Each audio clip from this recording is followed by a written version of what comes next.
natin guys sa Mio Aerox ulit na Yamaha. Ayan, color is black and gray ulit, no? 155cc. So dalawa tong nakita natin dito na Yamaha Aerox, isang black tsaka isang gray. So yung price nito guys is 76,375 na lang yung kanyang cash price, zero down payment.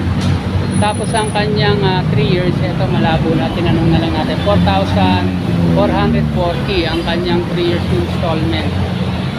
So ito yung kabuuan niya guys, no?